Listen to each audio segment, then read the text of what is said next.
All right, it is a little after the top of the hour, and we will go ahead and get started. It's terrific to have you all here with us today. My name is Dan Worry. I am the Senior Director of Early Learning at the Hunt Institute, and welcome to our September edition of the Early Efforts webinar series.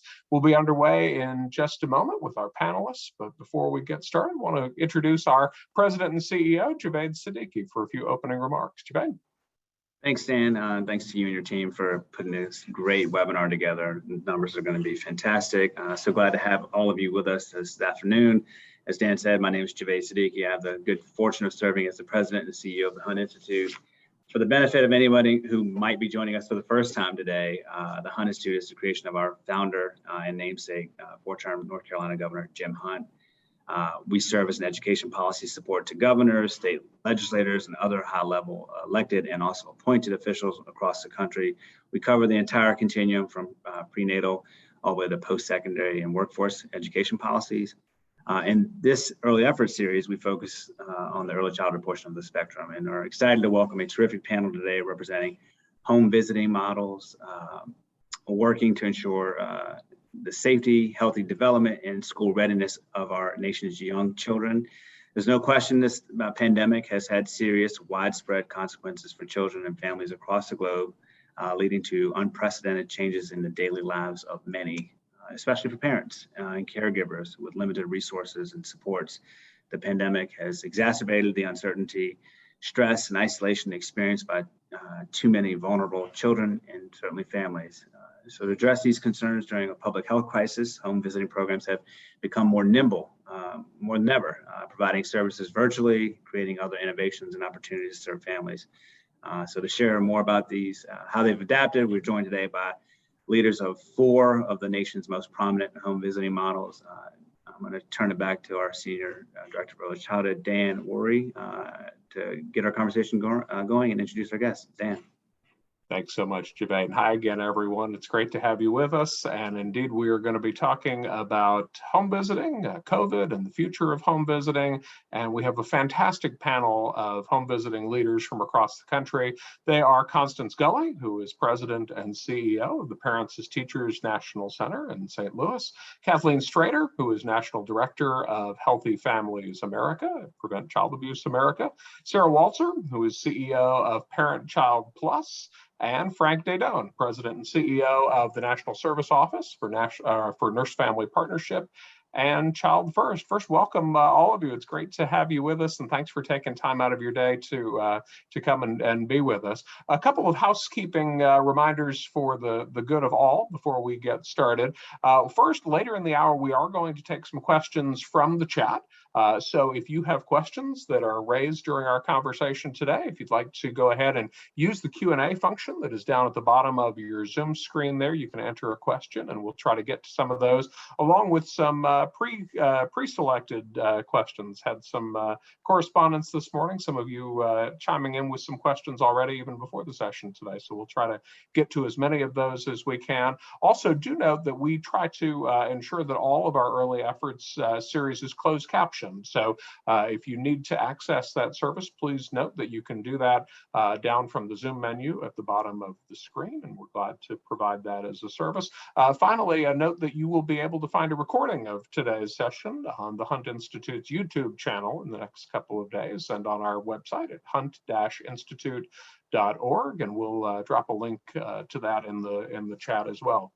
So again, panel, thank you for being with us, and want to maybe take a couple of minutes. I know that we have a pretty diverse audience that comes and joins us. Some probably very familiar with home visiting, and some perhaps not quite as much. So I wanted to start off the hour today by giving each of you just a couple of minutes to maybe provide a little bit of introduction to your respective models, and maybe in the context there, beginning to share a little bit about how COVID has affected your service delivery over the past year and a half, and we'll have plenty of time to talk about the changes, but maybe you can give us kind of a high-level overview.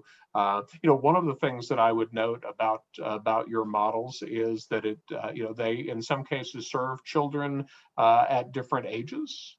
They enroll at different time frames. So for the good of the audience, maybe give a little bit of introduction on that front as well.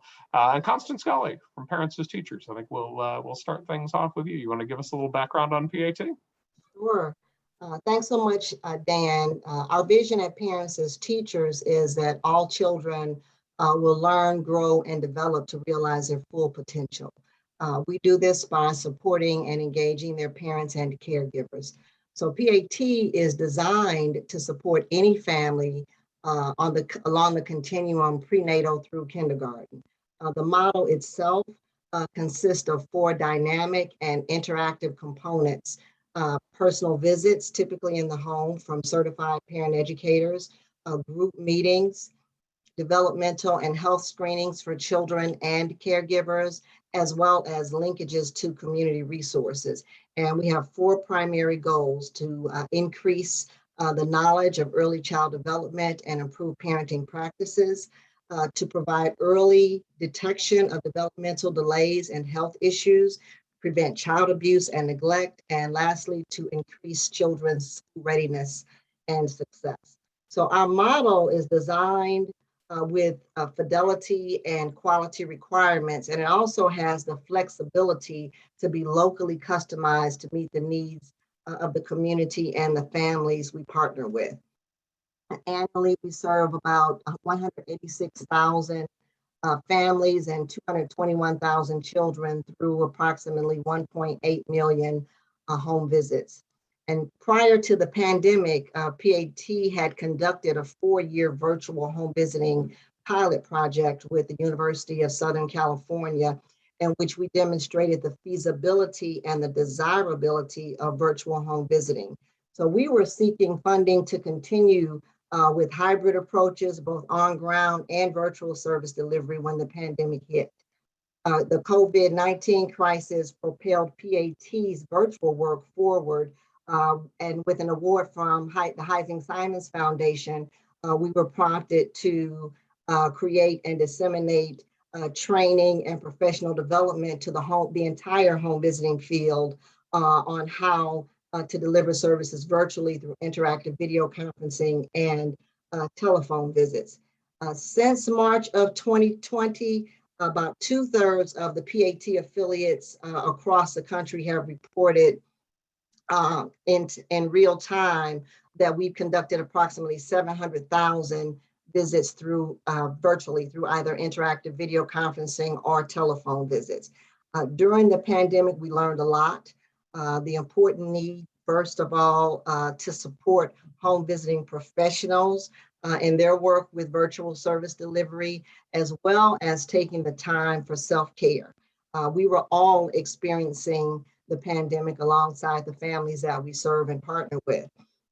Challenges with technology issues, the digital divide, limited connectivity, and lack of access to devices for families in rural, tribal, and frontier areas, and supporting home visitors and the families with their own digital literacy. Prior to the pandemic, most of our core training was delivered on ground, which meant that the pipeline for our workforce had a growing backlog. We had to, in just 10 weeks of the launch of the pandemic, we were able to stand up, test, and launch virtual trainings. And we continue to do that and learn from the process and the impact it has on service delivery. Families enrolling in PAT during the pandemic were more likely to have parental substance misuse problems or a history of child abuse and neglect.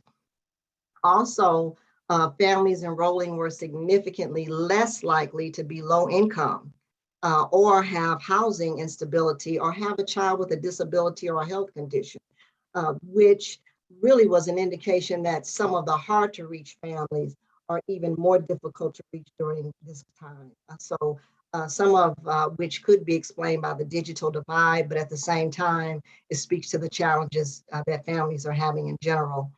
For PAT, our family satisfaction remains high, regardless of whether families are receiving on-ground visits, interactive video conferencing, or telephone visits. Additionally, the satisfaction from our close to 1,000 affiliates across the country with the supports that they've been getting from the National Center during the pandemic remains high. One thing that is really interesting for us is that we already had a randomized control trial underway in Arizona, and now we have a sub-study to help understand the impact that the pandemic has had on families and to further understand how PAT services have supported families and families' perceptions of virtual services. So that particular data will be presented at our international conference in October this year. At the end of the study, we will also be able to connect the outcomes data collected from families to the data collected on families experiencing COVID. So we're trying to learn as much as we can and support the field as we all learn together. Thank you so much. What a useful introduction. You've teased a whole list of things that I know we're going to want to get into over the course of the hour, but I suspect your colleagues have some similar things to share as well. So we'll sort of continue on through the models here and introduce Kathleen Strader at Healthy Families America. Kathleen, do you want to introduce us to HFA? Yeah, thank you, Dan. And I think you're exactly right that you're going to hear some similarities as, you know, we talk about the way that home visiting models have had to pivot during this time.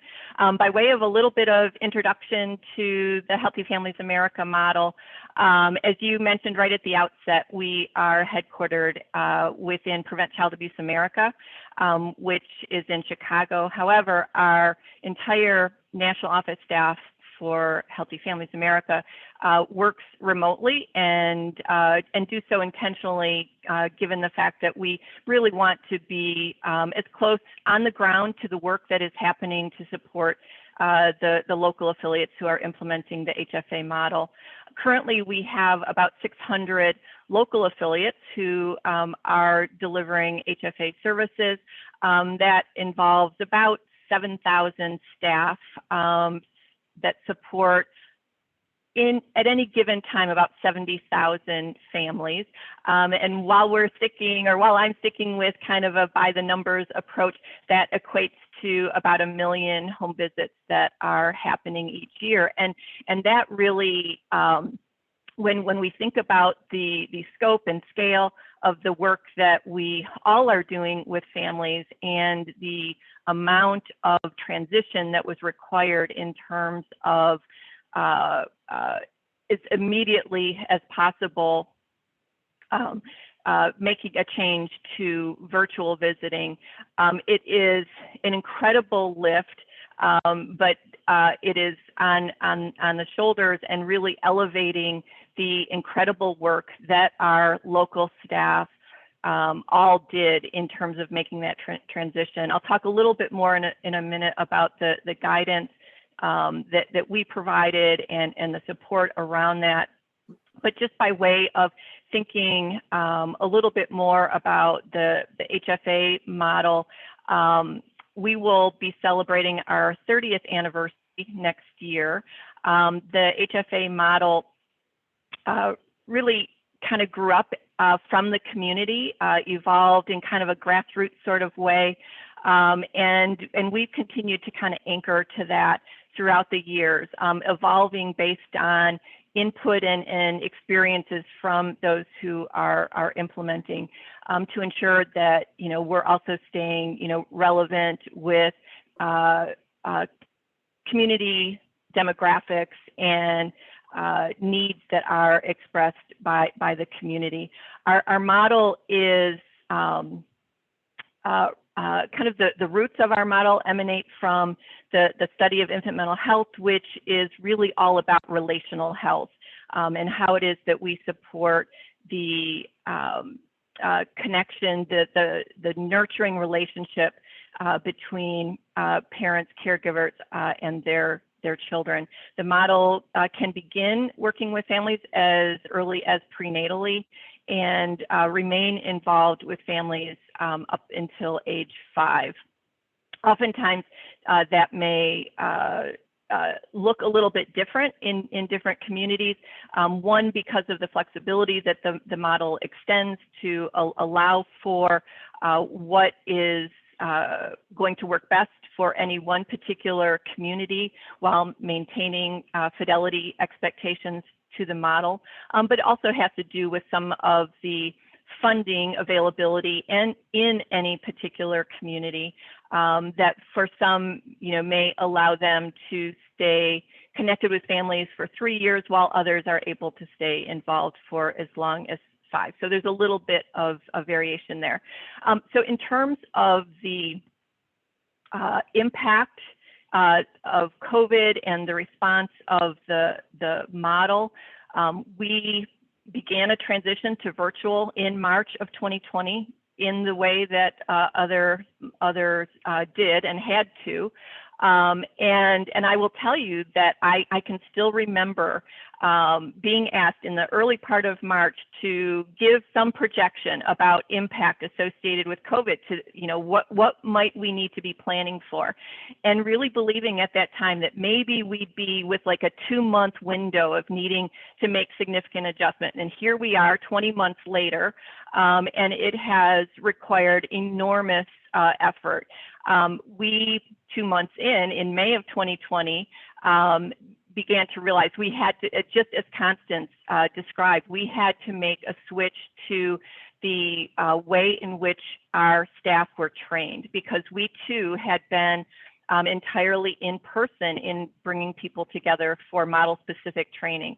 That has switched to be entirely virtual and online, and in an effort so as not to decrease in any way the quality of the learning experience, required a pretty significant investment in terms of ensuring that we could get training quality to happen in the context of a new learning management system.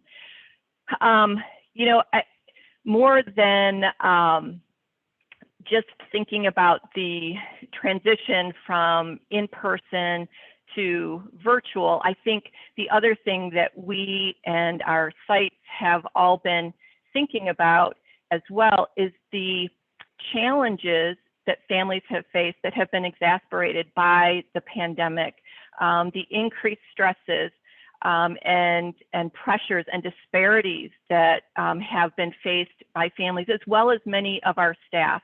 And so ultimately our efforts have all been driven by the need to continue providing the highest quality services to families and supporting the staff who are serving them. We also made a decision very early on that any guidance that we would provide relative to COVID-related dynamics and how they were impacting services would all be available in a public-facing way on our website versus to affiliates only, because we knew it was a learning experience for all of us and that we needed to be sharing in that learning together. And I will pause there so that we can continue to hear from the other models. And I know that we're all feeling really fortunate to be able to engage in this conversation with you today. Kathleen, thank you so much. We'll turn next to Sarah Walzer at Parent Child Plus. Sarah. Thank you, Dan. It was wonderful of the Hunt Institute to host this event and this conversation. A little bit about Parent Child Plus pre-pandemic, or the development of the model. Parent Child Plus fits, I think, uniquely into what Dan described at the beginning, which is a program with a very specific age range and dosage. So we work with families, we partner with them to work on parent-child interaction and school readiness for the whole family when children are 2 and 3. The program is designed to precede the first available quality center-based early education program in a community. So getting children into 3K, if that's what's available in their community, or into 4K. all of our families get 92 twice weekly home visits and 46 gifts of books and toys that are the curricular materials for the program. They're the items that our community-based early learning specialists use to model reading, conversation, and play for families. And I think one of the other unique things about our population is that 60% of them have one or both parents who were not born in the United States. They speak 40 different languages as their home languages. And so the population that we were working with was already experiencing tremendous isolation and trauma just by virtue of being immigrants in this country prior to COVID. And then the pandemic arrived and only worsened that for all of those families and for all of the other families we worked with as well. So I think at that point, that pivot to virtual was actually for some of our families a relief and a way to engage in a way that felt safer to them. And so we have seen, due to incredible staff work by the staff in the field, this increase in retention in families receiving virtual visits, engagement by communities where we weren't seeing as much engagement before. And in the past year, we've completed over 400,000 virtual visits with families. We actually have families completing more than their 92 visits during the pandemic. And some of that is, as Kathleen was just mentioning, due to the incredible stress that families have been under, and parents finding this virtual opportunity to connect with their early learning specialists more often, more phone calls, more video visits, some porch conversations and some outdoor visits where the weather has allowed. But that increased connection is something I know we're going to talk about later as one of the things that I think we all want to continue post-COVID. I think the two things that I really want to highlight that the model has been able to bring into this pandemic era are one, this real push to interact by video, if at all possible. So I think, as others have mentioned, when we first pivoted, a lot of phone visits, a lot of issues with connectivity, both devices and tech and internet and Wi-Fi access. And our sites did an amazing job of repurposing budgets. We raised lots of COVID emergency funds to get devices in the hands of families and staff and make sure that as many people as possible could get that quality video visit. Phone calls where that was the only means, but the video visits were incredibly important. And one of the things that then happened because of the creativity of staff, and I do want to highlight that I really think both for parents and for staff, the pandemic freed up a lot of people to be much more creative about what this home visiting interaction looked like than ever before, and that's been really powerful. So one of the things that our staff did was start creating these pre-visit videos that they would text or email to families that would show the curricular item for the week and how they were using it. And often they would be demonstrating it with their own children who were also home during the pandemic, or their pets, but in ways that really connected people family to family, staff and families. And I think that's a powerful connection and a different way of framing the relationship than maybe was happening before. And families love those videos. They can watch them again and again. And what we saw was they started sending videos back to their early learning specialists post visits of them reading, talking, playing with their children. It was an opportunity for them to show what they and their children were doing at home and to share a little more of their world and experience.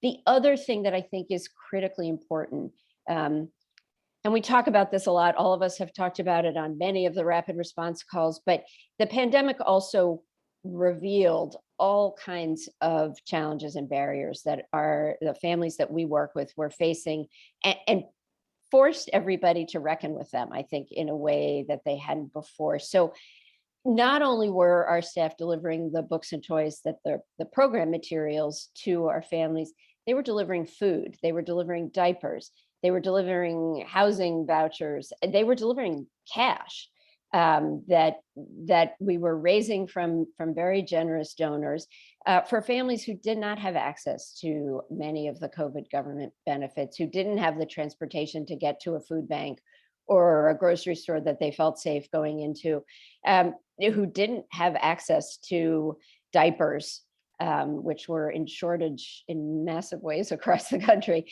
And I think, again, that's something else that we all are going to bring forward into the post-pandemic era, is that there was a lot of resource referral going on, but I think we now have a better sense of how much more connection to resources we all need to be engaged with. And I look forward to talking about some more of the things that I think we'll bring into the next phase of home visiting later in the conversation. Sarah, thanks so much. Why don't we jump over to Denver and speak with Frank Dadone of the National Service Office for Nurse Family Partnership, and also Child First. Frank, I think many may well be familiar with Nurse Family, but less so with Child First. So maybe you can give a little introduction to both. You got it. Thank you so much. Thank you for having us. It's always great to be alongside these wonderful leaders from these other programs. And yeah, we've all been very much in touch and learning from one another over the course of the last 20 months or so. Nurse Family Partnership is a program that's focused on using a highly trained registered nurse to build a very strong relationship, a trusted relationship with a young mother, first-time mom that's usually around 28 weeks pregnant. We stay with that mother to ensure the health of mom, as well as healthy birth outcomes. We focus on child development all the way through the age of 2 for that child, as well as focusing on the economic self-sufficiency of that family. So those are kind of the 3 core pillars of NFP. And then from Child First, we have highly trained mental health clinicians that work alongside of a trained care coordinator to provide support and services to families of children at pre-birth until the age of 5. So again, looking at areas of mental health improvements, as well as child development improvements, as well as the economic self-sufficiency of that family. And then the National Service Office is kind of this umbrella to provide and grow that support and service across the country into the communities that we serve. Currently, we're in 40 states. Between the 2 programs, at any given point in time, we serve about 40,000 families. And we too had to immediately pivot and deal with the pandemic and moving to telehealth. Fortunately, telehealth has been part of both of those programs from early on in the inception. In 2017, we went through and actually revamped all of our materials to make it more modern. Coincidentally, I mean, prior to the pandemic, we did that work and we were able to actually roll out and have our programs up and running with 100% telehealth services within 3 weeks, which was pretty incredible that our workforce was able to be that nimble and make those changes that quickly. We also provide enhanced guidance around mental health and substance abuse issues, as well as intimate partner violence, as we knew that the effects of the pandemic were going to become even more stressful on our families. And much of the creativity that you've already heard, the innovation that you've already heard, we also heard from our communities that we were serving that it's hard to find diapers, wipes, and formula. In fact, it was impossible to find those things. So, we went through an effort of, pushing, large amounts of products out into a few different communities.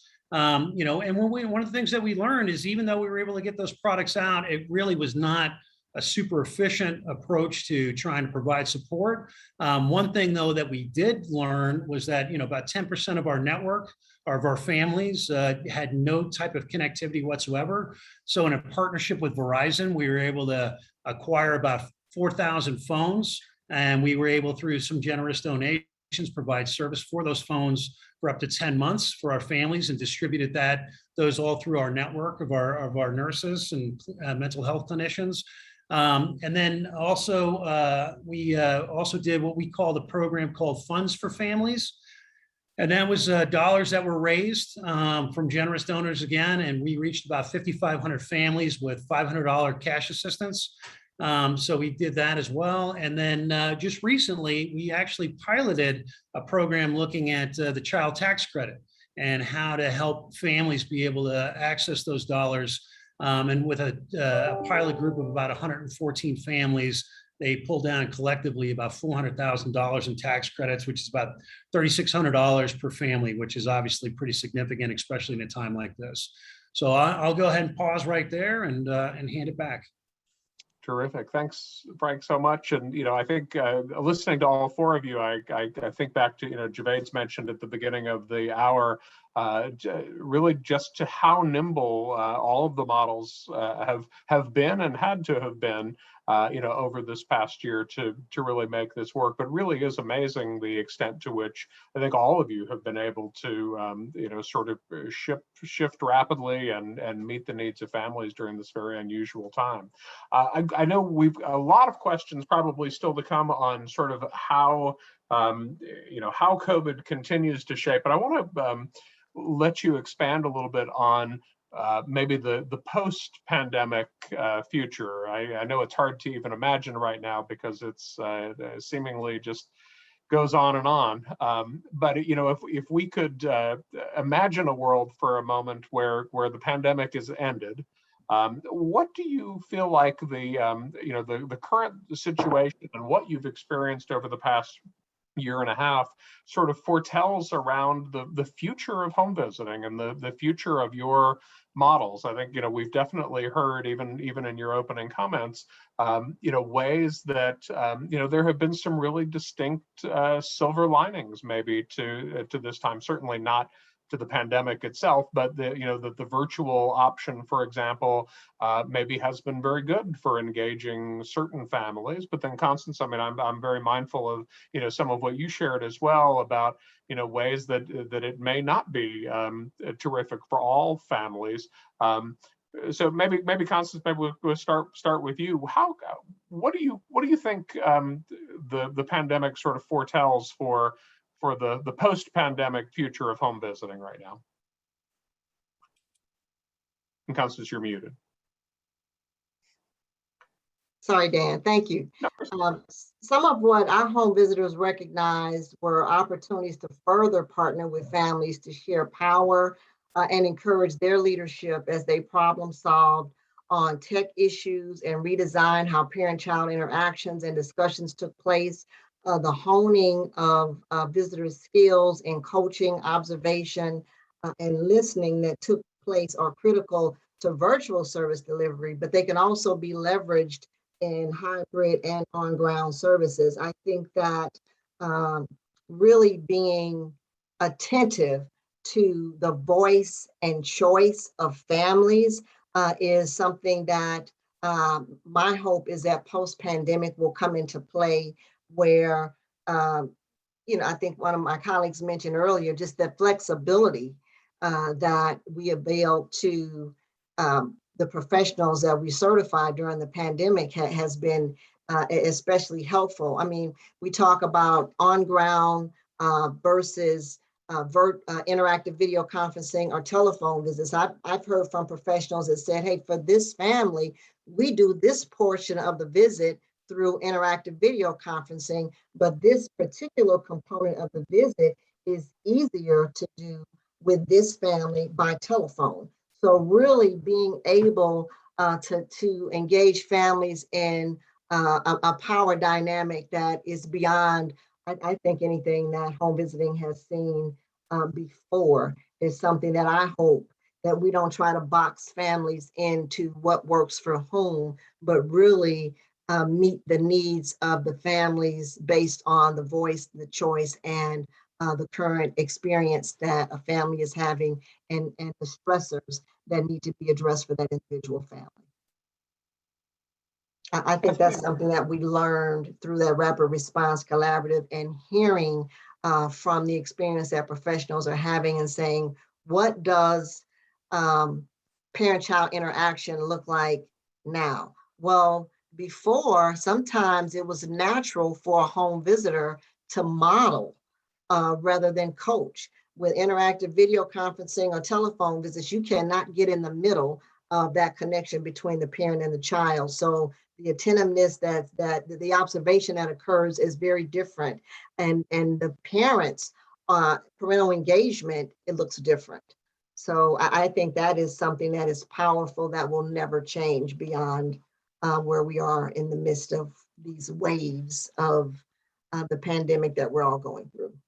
Gus, is easier or harder to engage families right now using virtual methods, or maybe some of both? I think that home visiting as a strategy is a relationship-based strategy. So many times what is easier or harder is based upon the relationship that is developed between the home visitor and the caregiver.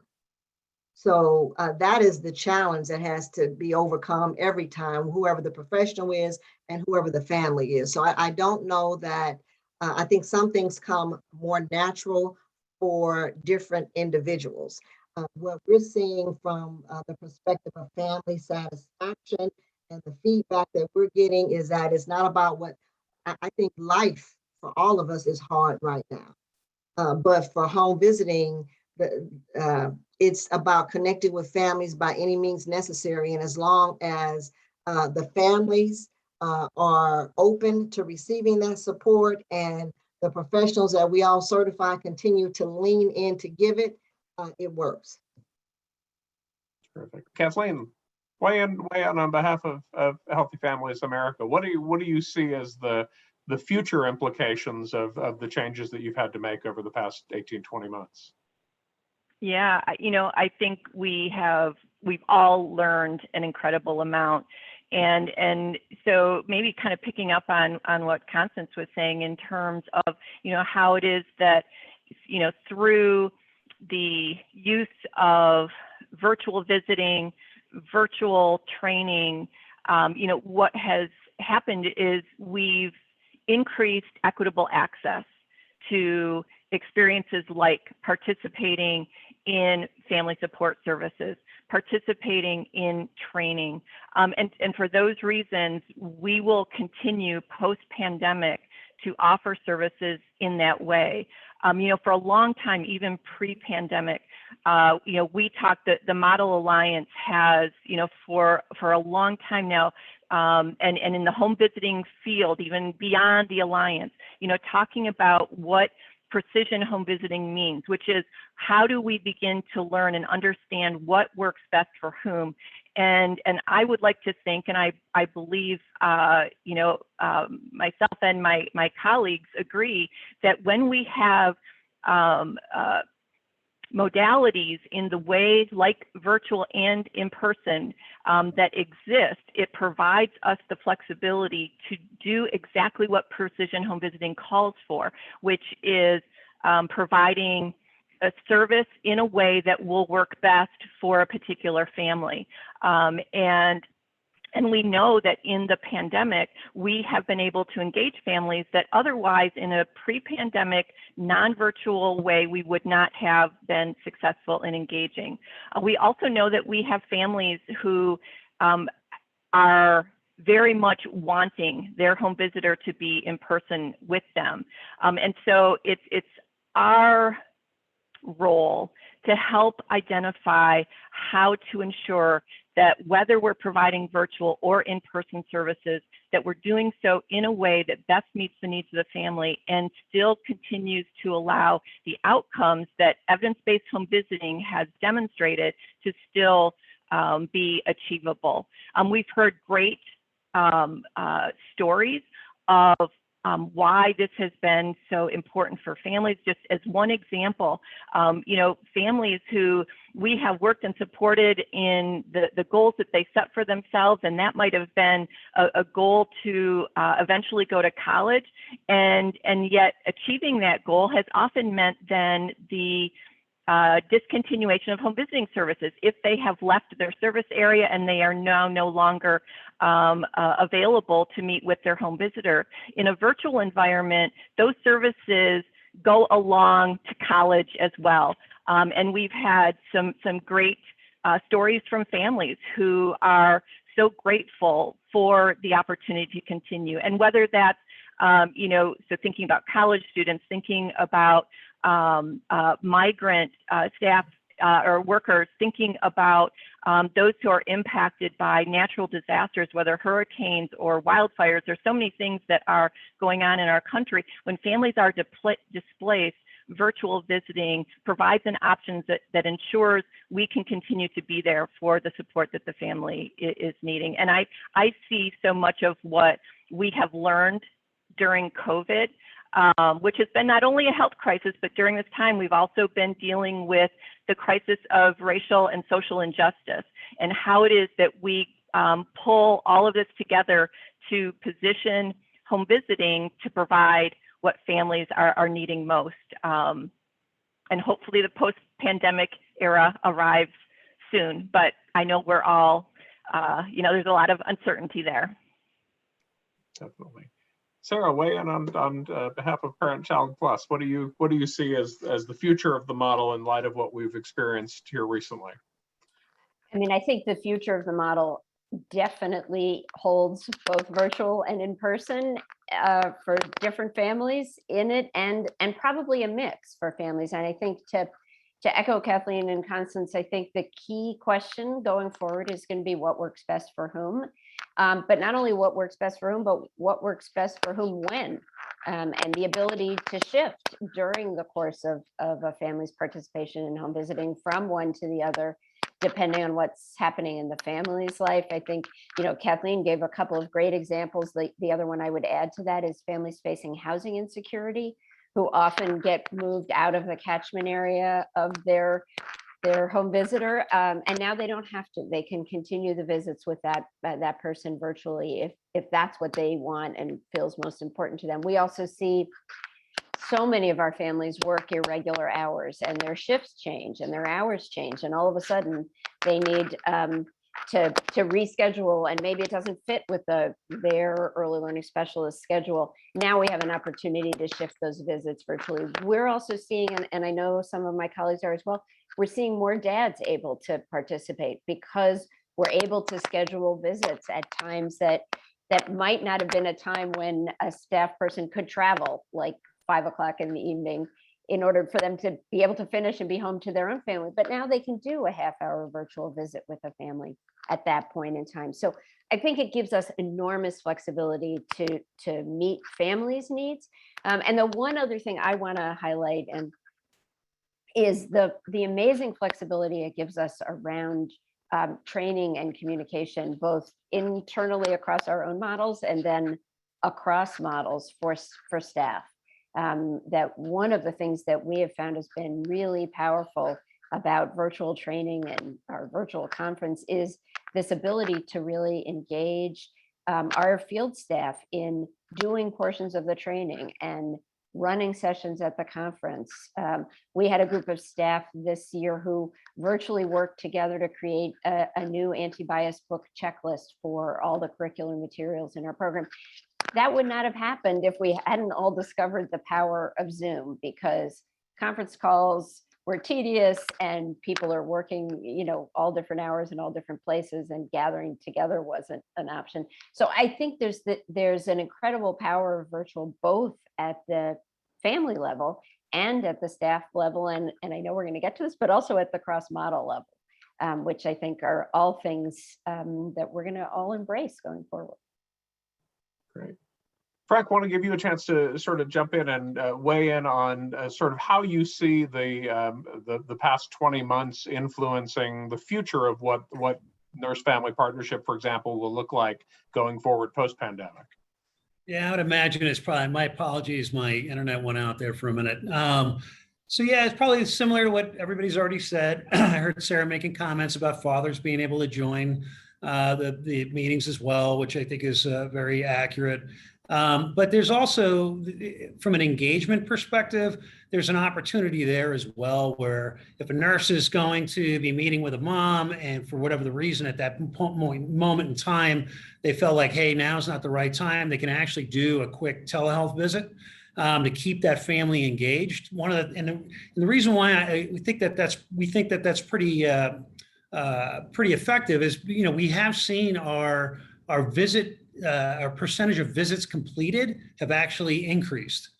during the pandemic, which is a great thing as well. So it also saves from an administration standpoint too, that they're not having to go in, and the home visitors aren't having to go in and do rescheduling. And then also from a home visiting perspective, as we all know, there's travel time associated with, visiting a parent, family. Obviously, that's something it's pretty hard to shrink down travel time until the pandemic came along. And now we see the effectiveness of telehealth and virtual home visiting, and just like Constance was saying as well, I mean, we're all studying it, we're looking at it. We want to make sure that we're still getting the same impact and outcomes from telehealth, but already the initial indications are all pretty positive. So a future world, telehealth would be very much baked into what it is we do. Right. All right, I want to transition here. We've only got about 15 minutes left, and we've got several dozen great questions sort of pending from the audience. I'm going to combine maybe some of them into more thematic questions, and maybe won't have each of you respond to each of them, but let one or two of you, but definitely want maybe with some short answers for you all to get a chance to weigh in on as much as this as you'd like. So first question I'm going to lump together sort of relates to the federal government, right? So there's a couple of things happening. One is that there are rescue plan dollars that are available to states and communities that could be used for home visiting purposes. So curious to know kind of your thinking on where states need to be looking and how maybe they ought to be thinking about the use of those federal resources. The other thing is that the maternal, infant, early childhood home visiting program, MCV, it will be up for reauthorization, I believe in 2022. Is that right? And so, curious to know as well your thinking on, what you'd like to see stay the same, what you'd like to see changed going forward to sort of advance the field given where it is now. So let me throw that open. Let any of you jump in and respond. Okay, well, I'll kick us off. Yeah, obviously MCV was a huge opportunity many years ago to start growing and expanding these types of services across the country. So, I mean, doubling down and reinvesting even more dollars, especially in a post-pandemic world, when you think about equitable recovery from the pandemic, I mean, what better opportunity than to invest those dollars back into MCV, as well as potentially to allow for some form or flavor of reimbursement for telehealth services, virtual visiting as well, I think are critically important. And you're right, though, there's a lot of funding that we're seeing out there right now. And I think what's going to be most important is figuring out how do you coordinate that funding and really braid it together to be able to provide, the appropriate services in the communities to be able to maximize serving as many families as we possibly can, but also with the right type of services.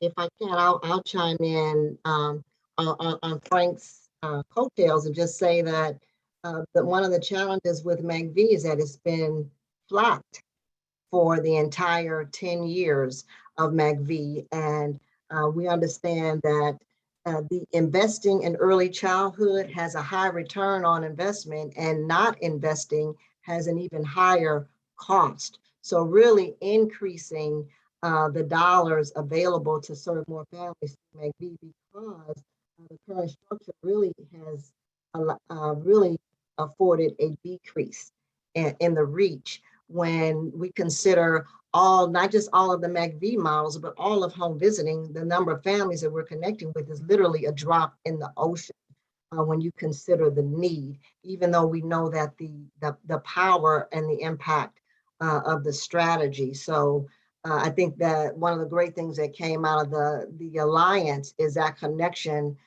with the Rapid Response Collaborative, is that connection between the Alliance as well as the Institute for Family Support Professionals, because some of the challenges is not only the limits in the dollars available to support families, but home visiting has the same challenges as any other employer in this country right now with the limited workforce. So really making sure that early childhood professionals are compensated as the professionals that they are, so that we can recruit and retain a viable workforce to support families, but also making sure that the fact that Home visiting as a strategy helps families navigate complicated systems like health, education, and social service systems, and empowering and closing racial equity gaps. I think that is something that is forgotten. I know Kathleen mentioned that earlier, but that is why we need to support families and get to a space where we can truly say all of our children, all of our families are well, regardless of what state or what zip code they reside in. Constance, thank you. And oh, jump in, Kathleen. I was just going to say really quickly, because Dan, I know you also mentioned in terms of the American Rescue Plan, and we all advocate around things like the child tax credit, the earned income tax credit being made permanent as a way to sustain the much needed support and ability of parents and families to meet their basic needs. And I think just to reinforce what Constance was saying, we've also talked a lot and advocate consistently across the models that and would hope that as a part of McPhee reauthorization, we can also look at the needs of our workforce, because in the absence of them, this work is not going to take place. And the fact that we have some of our home visiting workforce who themselves qualify for public assistance is something that we need to be about changing and identifying the ways in which we work together to ensure that there's not just a living wage, but a thriving wage. Sarah has made that point. I always used to talk about the living wage, and clearly we need to be about going further than that as we think about the ensuring that the supports are available for our workforce. Dan, Go ahead, can I Sarah. quickly talk about the childcare dollars in Please. the rescue plan? The other thing I just want to note is there are lots of families who can't get one-on-one home visiting that we provide because their kids are in care 10 to 12 hours a day. Parent Child Plus has been doing work with formal and informal family childcare providers, doing home visiting with them to support their care of children in their community, but also to reach those parents. And just want to put in a plug for using some of those rescue plan dollars to support formal and informal family childcare providers, many of whom are actually in increased demand, although in decreasing supply in the pandemic and post-pandemic era. But that's a really important way to reach families with all of the information and supports we've been talking about, who aren't necessarily going to be available to get one-on-one home visiting. Sarah, while you have the floor, I wanted to follow up on something you kind of alluded to earlier. Frank talked about sort of the braiding of resources to make for an efficient system. Probably no surprise, even if you didn't know this prior to the webinar, just watching the four of you interact, I'm guessing that our viewers have figured out that you are not strangers to one another, that you are routinely in these conversations together. So I want to give you a chance to talk a little bit about how the models are working together to create sort of systems of home visiting, and how we talked early on about how some of the models represented here enroll at in very specific windows, or serve children with specific characteristics, or at particular ages. How are the models all kind of working in the interests of families kind of writ large across the models? Well, I think to start with, as you noted, you'll see this conversation with these folks and lots of the other home visiting models occur regularly. We talk, I don't know, once, twice a month. By Zoom does amazing things. But I think the collaboration at the national level is really only the tip of the iceberg. And the really amazing collaboration that is happening is at the state and local level, where the models all understand that, to Constance's point, we're reaching the tiniest number of families who really could benefit from the services and the supports that the programs provide. And it behooves all of us to work together to make that number much bigger. And so that means cross-referring to make sure a family ends up with the model that's the best fit for their needs at that time. It's also joint advocacy at state, local, and federal level around increasing those dollars. And I think one of the things that's been really critical during the pandemic has been joint messaging. about what virtual visiting means for families, about our commitment to keeping families and staff safe, which is why all of us have continued to support virtual visiting, even as the pandemic may have ebbed and flowed in different communities. But that collaboration is all about making sure that we are working together to make sure that more families have access to these services. And I think that's something we will continue to do post-pandemic.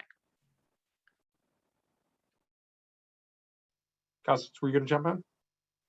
Well, I think I might have mentioned we're all members of the National Alliance of Home Visiting Models, which is a 10-member model organization right now and is continuing to grow.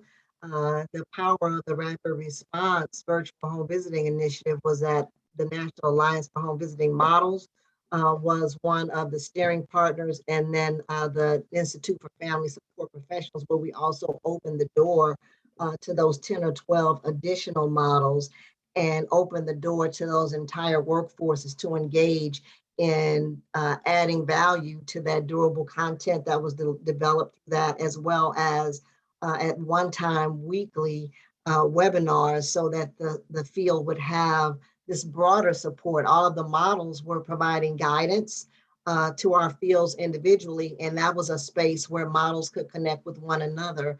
And I think special thanks again to Heising Simons, W.K. Kellogg, and the Pritzker Children's Initiative for supporting that work.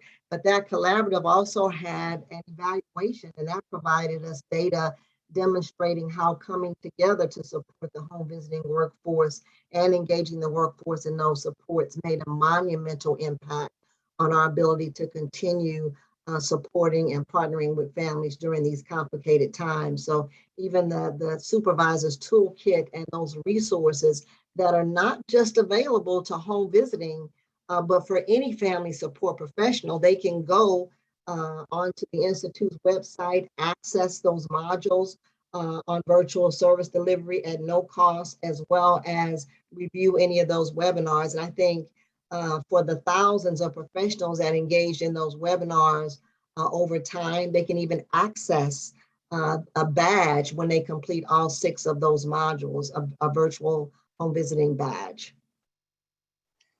So I think that's exciting. I think for parents as teachers, we partner in some natural ways because we're an evidence-based model, but we also have highly rated curricula that our model parent educators utilize, but other home visiting models like Early Head Start, some HFA programs, as well as even some NFP programs, according to the My Hope study, they can access those curricula. So it's like Sarah said, when you get on the ground in the communities, we're partnering in ways that are not quite as visible, but it's happening. I know we have multiple state offices for parents as teachers that support and provide a state office to multiple home visiting models. I have to say, this is my least favorite part of every webinar, which is when right when I feel like we have about 2 hours more of discussion ready to go, that our time is winding down. And so I want to take a moment, first off, to thank everybody who has joined us today. Thank you for taking time out of your day to join in on this important conversation, and especially to our panel, Constance Gully, who is President and CEO of the Parents as Teachers National Center in St. Louis, Missouri, Sarah Walzer, CEO of Parent Child Plus, Kathleen Strader, who's the National Director of Healthy Families America at Prevent Child Abuse America, and Frank Dadone, President and CEO of the National Service Office for Nurse Family Partnership and Child First. Thank you all for taking time out of your very busy schedules to participate in this conversation. Great response, by the way, to today's conversation. I think home visiting is a topic that maybe we haven't dedicated enough time on this series to. So be on the lookout. I think we'll look at other opportunities to continue this conversation as we go. Did want to mention to you, we've got a great session coming up in early October, October 5th. at 2 p.m. Eastern, we're going to be talking about Head Start, creating a shared vision for the alignment of state early childhood systems and Head Start. Dr. Nicole Russell, who many of you know, Vice President of Implementation Research at Teaching Strategies, will be with us. Kayri White, who is Director of the Head Start Collaboration Office in, I believe it's Oklahoma. My Zoom screen has something obscuring that that portion of the title. So if I see, there it goes, Louisiana. Sorry. Not Oklahoma. And Alyssa Chatterjee, who is the director of the Early Learning Division at the Oregon Department of Education, one of the many states who invests in the expansion of Head Start. So we'll be talking Head Start in early October, Tuesday the 5th, and then join us on November 2nd. We'll be having a conversation about the long-term effects of early childhood interventions. Dr. Craig Ramey and others will be joining us for that conversation in November. Again, thanks to all of you for being with us today, to our panelists, and we look forward to seeing you all again next time. Have a good afternoon.